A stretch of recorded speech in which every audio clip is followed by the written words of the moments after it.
वृंदावन बिहारी लाल की जय।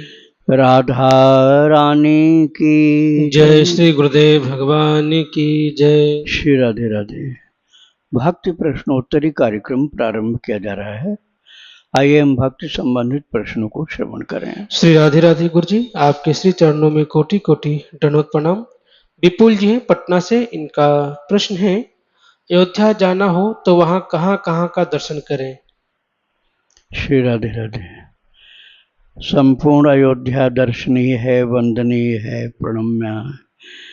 आप सबसे पहले दंडवत प्रणाम करना, सरयू मैया का स्नान करना, उसके बाद राम जन्मभूमि के राम जी का, रामलला का दर्शन करना।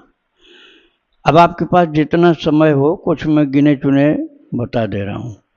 नंदीग्राम जाना, जहाँ पर श्री भरत जी महाराज ने तप किया, शासन का कार्य भी देखते थे और गुफा खोदकर उसके अंदर तप करते थे नंदीग्राम में। और गोपतार घाट, गोप प्रतार घाट नाम है, वो परम दिव्य स्थान है। भगवान की लीला का आखिरी स्वरूप वहाँ था। और मंदिरों में हनुमानगढ़ी, कनक भवन मंदिर और मणि पर्वत सिद्धों का स्थान है। क्षीरेश्वर महादेव, काले राम जी, ये छोटी छावनी, बड़ी छावनी, तपसी जी की छावनी। जितना मैंने बता दिया इतना आप देख भी नहीं पाएंगे, बहुत टाइम लगेगा। श्री राधे राधे। इनका दूसरा प्रश्न गुरु जी, गुरुदेव अगर हम अयोध्या जाएं तो वहां की रज और सरयू जी का जल साथ ला सकते हैं? बिल्कुल ला सकते हैं। रज अर्थात वहाँ की बालू ले लीजिए सरयू जी में से, और परिक्रमा मार्ग से थोड़ी सी मिट्टी ले लीजिए, वही रज है। वहाँ का पत्थर नहीं लाना चाहिए। पत्थर जो होता है ना, वो उसी स्थान पर रहने के लिए है। ऐसे गिरिराज जी में भी, वृंदावन में भी पत्थर नहीं लाना चाहिए। केवल बहुत बारीक मिट्टी जो रज कही जाती है वही लाना चाहिए। जल ला सकते हैं, लेकिन जल भी छान के लाओ। कोई कीड़ा मकोड़ा, कोई मछली का बच्चा, ऐसा वहाँ से नहीं लाना चाहिए। इसलिए जल को छान करके लाना चाहिए। राधे राधे। नारायण दास जी हैं ऋषिकेश से, इनका प्रश्न है महर्षि पतंजलि ईश्वर को ओम कहते हैं। उन्होंने लिखा है कि ईश्वर से वास्तविक संपर्क करने के लिए ओम का ही ध्यान करना है। मैं एक रामानंदी महात्मा हूँ। राम जी मेरे इष्ट हैं। मैं पूरे दिन लगभग भगवान राम का ही नाम लेता हूँ और भजन करता हूँ। मैं ओम को भी भगवान राम ही मानता हूँ। ब्रह्म मुहूर्त में लगभग 2 से 3 के बीच में आधे घंटे और शाम को 1 से 1.5 घंटे कुटस्थ नेत्र भौहों के बीच में ओम का ध्यान करता हूँ। आनंद आता है। ठीक है, आप कर सकते हैं, किंतु संप्रदाय के अनुसार चलना आवश्यक होता है। यदि आप रामानंदी हैं, श्री रामानंदी वैष्णव हैं, तो जो आपको मंत्र मिला है वो जरूर जप करिए, और सीताराम जी या बाल राम जी की पूजा जरूर करिए। नाम कीर्तन किसी भी नाम का आप कर सकते हैं, और ओम का ध्यान कर सकते हैं, किंतु यदि इसमें आप थोड़ी देर मन टिकाने के बाद बाल राम जी का ध्यान करिए, बाल कृष्ण का ध्यान करिए, तो और अच्छा रहेगा। राधे राधे। अमृता जी हैं बिहार से, इनका प्रश्न है नारी अपवित्र अवस्था के छठे दिन विष्णु भगवान का पूजन अर्चन कर सकती है, क्योंकि गुरुवार को व्रत रखती हूँ, तो क्या सूर्य भगवान को भी जल दे सकती हूँ? देखिए, यदि आप भक्ति मार्ग के हैं तो पूरी खुली छूट है आपको, और यदि आप कर्मकांडी हैं तो कुछ न कुछ रोक टोक जिंदगी भर बनी रहेगी। और प्रभु से प्रेम करो तो भगवान कभी भी आपको, आप प्रेम करने से, आपकी भक्ति पूजा करने से कभी नहीं रोक लगाएंगे। आप भगवान से प्रेम करो। प्रेम करते ही सब बंधन टूट जाते हैं, बंद द्वार खुल जाते हैं और ठाकुर जी स्वयं आकर के हृदय से लगा लेते हैं। महाराज, वारमुखी नाम की एक वेश्या का चरित्र भक्तमाल में लिखा हुआ है कि उनके दरवाजे पर संत लोग रात में रुके थे। बहुत से संत थे, जमात थी पूरी, रात भर कीर्तन किया और कोई पिछले जन्म का संस्कार रहा होगा, रात भर में ही परिवर्तन हो गया। वारमुखी के जीवन स्वरूप में एकदम बदलाव हो गया। वो सुबह आकर के जो बड़े महाराज जी थे उनके चरणों में पड़ गई और बोली मेरे पास बहुत पैसा है और वो अब मैं क्या करूं, वो पवित्र कमाई नहीं है, मेरा वेश्या का जीवन था, आज से मैं उस जीवन को त्याग रही हूं, अब मैं भक्ति करना चाहती हूं। तो वो साधु लोग बोले वो आपका पैसा हम नहीं लेंगे, आपका वेश्यावृत्ति वाला पैसा हम नहीं ले सकते, आपका पैसा भगवान ही ले सकते हैं, क्योंकि भगवान को कोई दोष छू नहीं जाता है, कर्म का बंधन नहीं लगता है, भगवान निर्दोष हैं, निष्कलंक हैं, हमारे अंदर वो सामर्थ्य नहीं है कि हम आपका पैसा पचा सकें। तो एक मंदिर जो बड़ा प्रसिद्ध मंदिर था दक्षिण भारत का, वहाँ का स्वप्न ठाकुर जी ने दिया कि आप मेरे लिए मुकुट बनवाओ, मैं पहन लूँगा। देखो उस समय तक गंदा जीवन था, लेकिन जब उसने निश्चय कर लिया कि अब मुझे भक्ति करनी है, तो भगवान कहते हैं उसी समय पवित्र हो जाता है जीव, जिस समय वो मेरी तरफ चल पड़ता है। सन्मुख होय जीव मोहि जबहि, जन्म कोटि अघ ना सही तबहि। जिस समय आप कटिबद्ध होकर दृढ़ निश्चय के साथ भगवान की ओर चल पड़ते हो, आपका जीवन पवित्र हो गया।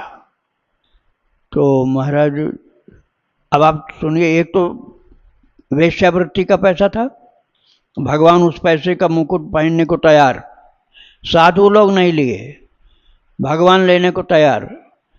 और कठिन परीक्षा और आगे आती है। पुजारी जी को कह दिया मैं इसी के हाथ से पहनूंगा, ठाकुर जी ने कह दिया ध्यान में, मैं इसी के हाथ से मुकुट पहनूंगा, पुजारी तुम मत पहनाओ। और जब वो लेकर के मंदिर में घुसने लगी, रोने लगी। प्रभु बोले क्यों रो रही हो? बोले प्रभु आपने तो इतना मुझे अवसर दिया, लेकिन इसी क्षण मेरा शरीर अशुद्ध हो गया है और मेरे वस्त्र भी दूषित होने लगे हैं। अब मैं मंदिर में कैसे घुसूं, कैसे पहनाऊं? तो मंदिर में आवाज हुई, तुम जिस हालत में हो उसी हालत में आकर पहना दो, न तुम्हें वस्त्र बदलना है, न तुम किसी प्रकार से अशुद्ध हो, तुम्हारा जीवन मेरे लिए अर्पित है, इसलिए इसी अवस्था में आकर मुझे पहना दो। और महाराज भगवान ने स्वीकार किया है। भक्तमाल में कथा है, वारमुखी वेश्या का चरित्र आप निकालिए, मैं भी सुना चुका हूँ इस चरित्र। वारमुखी वेश्या का चरित्र आपको भक्तमाल में भी मिल जाएगा और भक्ति आश्रम चैनल पर यूट्यूब में भी मिल जाएगा। जो मैंने थोड़े में सुनाया वही चरित्र है। तो ठाकुर जी के लिए भक्ति के साथ कोई जब जुड़ता है तो किसी प्रकार का बंधन कोई भी भगवान नहीं मानते हैं। और भक्ति नहीं करोगे, कर्मकांड से चलोगे, योग से चलोगे, ज्ञान मार्ग से चलोगे, तो बंधन बहुत बने रहेंगे, कभी भी उनसे मुक्ति पूरी नहीं मिल सकती। राधे राधे। विनीत नारायण दास जी गाजियाबाद से, इनका प्रश्न है, गुरुदेव और ठाकुर जी कृपा से चित्रकूट जाने का भाव बन रहा है। मेरा प्रश्न यह है कि हम चित्रकूट में हम किस प्रकार से रहें ताकि भगवान कांतानाथ की कृपा से भक्ति बढ़ जाए और प्रेम रूपी भक्ति मिल जाए। श्री राधे राधे। कर सको तो वहाँ नंगे पैर चलना चाहिए। अरे वो जमीन है जहाँ राम जी नंगे चरण चलते थे और राम जी के चरण चिन्ह वहाँ बने हुए हैं, बनाए हुए नहीं हैं, स्वतः बने हुए हैं। क्योंकि वहाँ भाई मृदु भूमि सकुच मन मनहि, भूमि सकुचा गई राम जी के चरण कमल देखकर। कठोर भूमि पत्थर की सकुचा करके एकदम मृदुल हो गई कि प्रभु आप नंगे चरण, तो मैं अब कठोर कैसे रह सकती हूँ। एकदम मुलायम हो गई और राम जी के चरण के निशान बनते चले गए। आप जब कामदगिरि परिक्रमा करोगे तो वो स्थान मिलेगा आपको, उसको बोलते हैं चरण पादुका स्थान। भारत जी का भी चरण का निशान है। मिलन हुआ उस समय धरती एकदम मुलायम हो गई। तो वो सब जगह आप नंगे चरण घूमो, परिक्रमा करो, मंदाकिनी स्नान करो, खूब भगवान का नाम कीर्तन जप करो। प्रभु ने आपको कुछ सामर्थ्य दिया है तो वहाँ संत सेवा करो, जीव जंतुओं की सेवा करो। और इतना नहीं है तो जितना है उसी के अनुसार थोड़ा ही कर लिया करो। कीर्तन करो, दर्शन करो, और घर की बात, रिश्तेदारों की बात, ये सब नहीं करना। और मोबाइल स्विच ऑफ करके रखो, कहीं से भी फोन आवे बजेगा ही नहीं। आपको भी बहुत आवश्यक हुए बिना किसी को कॉल नहीं करना है। पहले ही बता दो, हम जब तक वहाँ रहेंगे तब तक बातचीत बंद रहेगी। तो आपका पूरा समय भक्ति में लगेगा। खान पान गंदा मत करना, लहसुन प्याज नहीं खाना, अशुद्ध भोजन नहीं करना। तो भोग लगा करके प्रसादी ठाकुर जी को जो सात्विक भोग हो वही ग्रहण करना, बहुत ज़्यादा नहीं, जरूरत भर का ही खाना। राधे राधे। इनका दूसरा प्रश्न है, चित्रकूट में मंदाकिनी, गुप्त गोदावरी और हनुमान धारा का जल प्रवाह होता है, तो किस जल को हम ठाकुर सेवा के लिए इस्तेमाल कर सकते हैं? ये सभी भगवान की सेवा के योग्य हैं, इनमें किसी प्रकार की गड़बड़ी नहीं, ये सब शुद्ध हैं। राधे राधे। इनका आखिरी प्रश्न है, चित्रकूट में किन किन स्थानों का दर्शन अवश्य करना चाहिए? अभी हम बता रहे थे आपको, एक स्थान ऐसा है वहाँ जहाँ दुनिया के सब तीर्थों का जल है, चित्रकूट में, और उस जगह का नाम है भरतकूप। भरतकूप यही कहीं लोगा, अति पावन तीर्थ जल जोगा। प्रेम सनेम निमज्जत प्राणी, हुई हैं विमल करम मन बानी। सब तीर्थों का जल राम जी के राज्याभिषेक के लिए भरत जी लेकर गए थे। अब राम जी का राज्याभिषेक तो हुआ नहीं वहाँ, तो राम जी से पूछा भरत जी ने कि प्रभु ये सब तीर्थों का जल हम क्या करें। बोले अत्रि ऋषि से पूछो। अत्रि ऋषि से पूछा तो उन्होंने कहा एक अनादि तीर्थ है, वो लुप्त हो गया है, उसको खुदाई करवा के हम कुआं बनवा रहे हैं, उसी कूप में ये सब तीर्थों का जल डालो। और अत्रि जी ने कहा अब आज से इसका नाम भरतकूप हो जाएगा, और सब तीर्थों का जल है, अनंत महिमा है, तो वहाँ भी जाना चाहिए। भरतकूप नाम का स्टेशन भी है, रेलवे स्टेशन भी है, तो वहाँ के बिल्कुल पास में है। और पंच तीर्थ वहाँ पर और हैं, गुप्त गोदावरी है, कामदगिरि की परिक्रमा है, और हनुमान धारा है, जानकी कुंड है, राम शैया नाम का तीर्थ है, ऐसे बहुत से तीर्थ है। राधे राधे।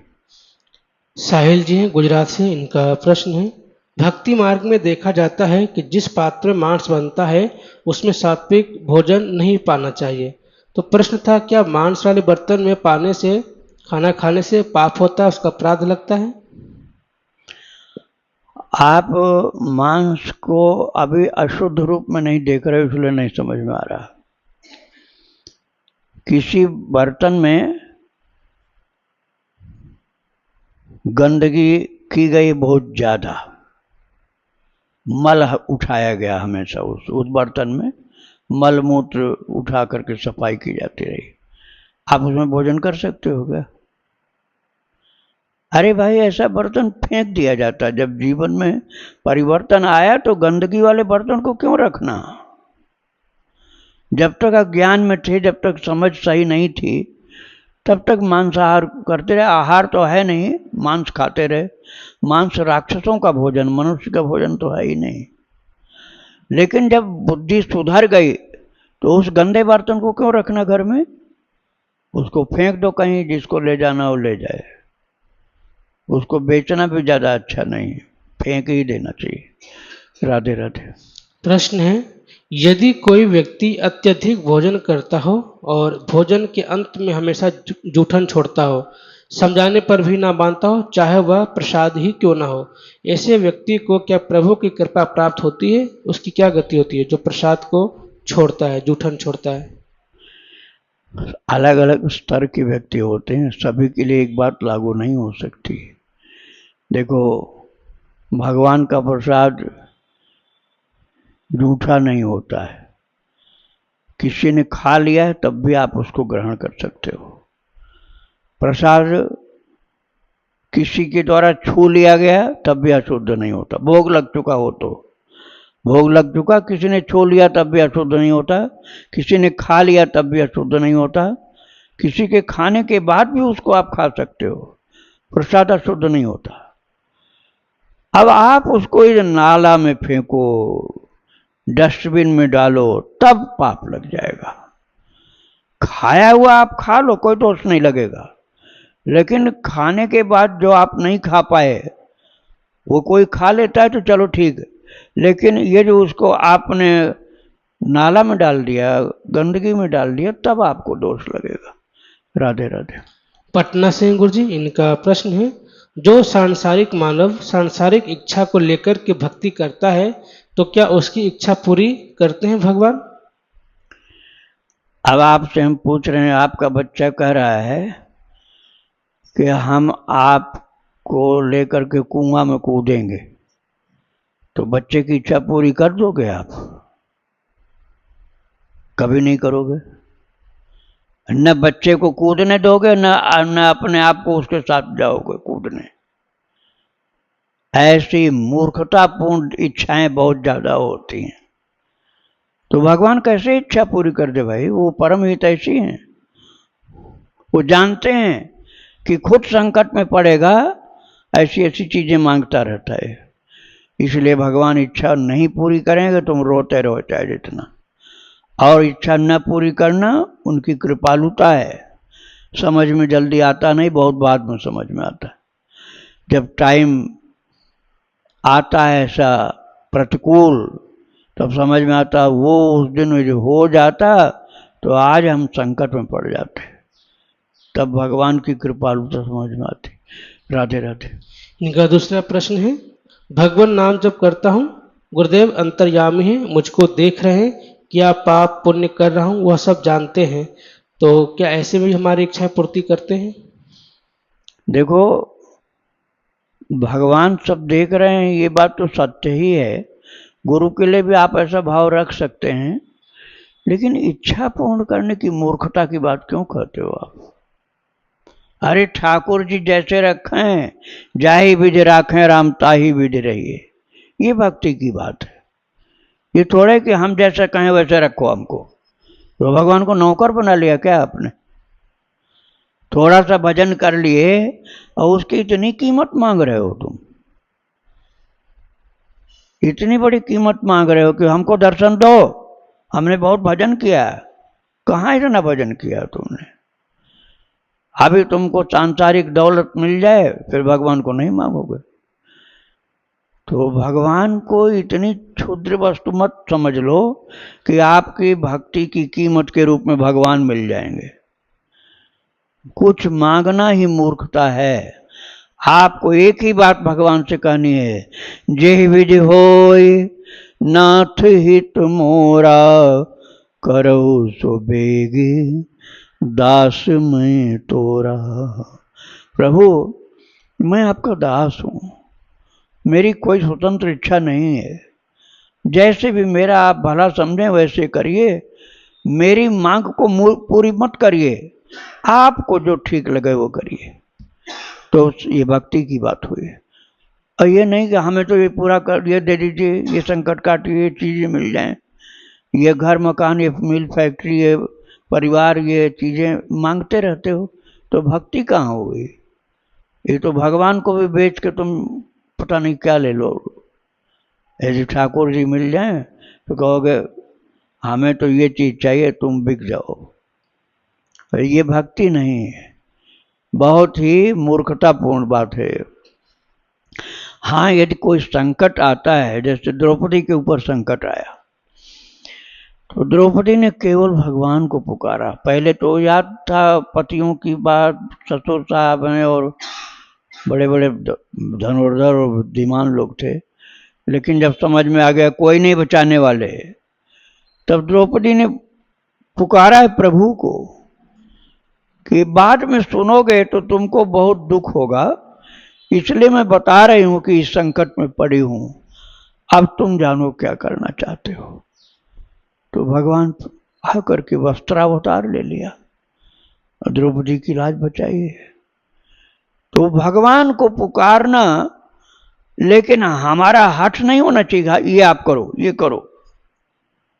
भगवान क्या सम्मुख प्रकट हुए?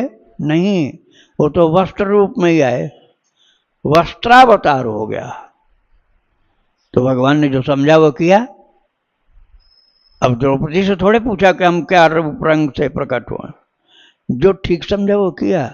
ऐसे ठाकुर जी के ऊपर छोड़ना चाहिए, केवल उनको सूचना दे दो यदि चाहो तो। वैसे तो सर्वज्ञ वो जानते हैं, लेकिन चाहो तो बता दो कि ऐसी स्थिति में मैं हूं, अब आपको ठीक लगे तो करिए प्रभु, हम कुछ कहेंगे नहीं आपको। ये भक्ति की बात है। राधे राधे। कुमकुम जी हैं मवाना से, इनका प्रश्न है, गुरुजी कल मैंने प्रश्न भेजा था लाडली दास बाबा का, उन्होंने जो मुझे महामंत्र दिया था वह कान में नहीं दिया था, ऐसे ही बोल दिया था कि ये जपा कर, और मेरा बिहारी जी में कांत भाव है, तो क्या मुझे हरिदासी संत से दीक्षा लेनी चाहिए? क्योंकि मेरे से वह सब होते ही नहीं है। हरे कृष्ण मंत्र में तो बिहारी जी को ही गाती रहती हूँ, कृपया मुझे बताएं मैं क्या करूं? मैं आपको 2-3 साल से सुन रही हूं, आपकी भक्ति चरितावली, गीता जी, प्रश्नोत्तरी, नारद भक्ति सूत्र सुनती हूँ, औरों को भी भेजती हूँ। आप में माता का दर्शन होता है जैसे आप मेरी माँ हैं। आप यदि मैं महामंत्र ना जप के बिहारी जी का करती रहूं तो क्या मुझे भगवत प्राप्त नहीं होने की नहीं होंगे? कृपया मार्गदर्शन करें। भगवत प्राप्ति कोई इतनी सरल बात थोड़े है। अरे भगवान का स्वप्न में दर्शन हो जाए यही बड़ी बात है, भगवान अच्छे लगने लग जाए यही बड़ी बात है, भगवान के लिए प्रेम हो जाए, उनको याद करके आंसू टपके हमारी आंखों से, भगवान के लिए ही हम सब कुछ काम करना चाहें, अपने स्वार्थों को त्याग कर भगवान के कार्य में लग जाएं, ये चीज़ें अच्छी हैं। भगवान मिल जाए, भगवान की कदर कर पाओगे? नहीं कर पाओगे। दुर्योधन को मिले थे भगवान, किया कदर भगवान की उसने, राजा था लेकिन दुष्ट आदमी था, भगवान की कदर नहीं करके अपमान करना चाहा। शकुनी ने किया कदर, क्या धृतराष्ट्र ने किया? भगवान मिल जाए तो तुम तो कहोगे जैसे भक्तों के यहाँ तुम पानी भरते हो ऐसे हमारे यहाँ भी भरो, और अपराध मोल ले लोगे। अरे प्रभु से प्रेम हो जाए यही बड़ी चीज है, प्रेम हो जाए फिर उनकी जैसी इच्छा वैसा करें, सपने में आए, ध्यान में आवें, वेश बदल के आवें, या हमारे साथ खेलें या लीला करें। उनकी भक्तों के चरित्र में सुना रहा हूँ, आपको ये सब सुनने को मिलेंगे जब आप ख्याल से सुने तो। अब आजकल मैंने 2-4 दिन बाद शुरू हो जाएगा मोटे गणेश जी वाले महाराज जी का चरित्र, यूट्यूब में 4 दिन बाद शुरू हो जाएगा। कैसी कैसी लीलाएं उनके साथ ठाकुर जी के, गृहस्थ थे वो, अब भगवान ने हर प्रकार से उनको दर्शन दिया। उसके लायक बनना चाहिए। ऐसे नहीं हो सकता है कि आप चाहो नहीं भगवान को, भगवान जबरदस्ती आते रहें। पहले तो लालसा तीव्र हो, चाह उत्पन्न हो, और सब चाह खत्म हो, भगवान के लिए चाह अर्थात एकदम तीव्र लालसा व्याकुलता उत्पन्न हो, तब वो बात शुरू होती है। श्री राधे राधे। पूजा जी हैं, इनका प्रश्न है, भगवत कृपा से स्वप्न में प्रभु श्री कृष्णचंद्र जी का मंत्र हमारी एक प्रिय सखी को प्राप्त हुआ है। मंत्र क्या है यह उन्होंने गुप्त रखा है। अब उन सखी का अनुभव यह है कि मानसिक मंत्र जब उनका सारा दिन उठते बैठते, खाते पीते, स्नान के समय, सोने के पूर्व तक चलता रहता है। स्थिति कुछ ऐसी है कि राधा राधा जब करना भी चाहे तो भी कुछ समय बाद फिर से वही मंत्र चलने लगता है। मन ही मन उनको पता भी नहीं चलता। गुरुदेव, क्या ऐसी स्थिति वास्तव में किसी जीव की हो सकती है? कृपया करके मार्गदर्शन करें। बिल्कुल हो सकती है। जो गुरु भक्त है या प्रभु भक्त है वो उसकी स्थिति हो जाती है। श्रद्धावान होना आवश्यक होता है। आपकी श्रद्धा गड़बड़ होगी तो नहीं हो पाएगा। देखो, जिनकी पिछले जन्म की भक्ति उनका जल्दी हो जाता है। आप पिछले जन्म की भक्ति नहीं है तो झटपट नहीं होता, टाइम लगता है। सत्संग में लगे रहो, भक्त चरित्र सुनते रहो, भगवान का चरित्र सुनो, भगवान के भक्तों की कथा सुनो, चरित्र सुनो, नाम जप करो, नाम लेखन करो, और प्रभु की और उनके भक्तों की सेवा करो, गौ सेवा करो, भगवान के लिए समय निकालो ज़्यादा से ज़्यादा, तो आपकी भक्ति होने लग जाएगी। आपके अंदर लगन होगी तो भक्ति आपकी चालू हो जाएगी। राधे राधे। वृंदावन बिहारी लाल की जय। राधा रानी की जय। श्री गुरुदेव भगवान की जय। श्री श्री राधे। राधे।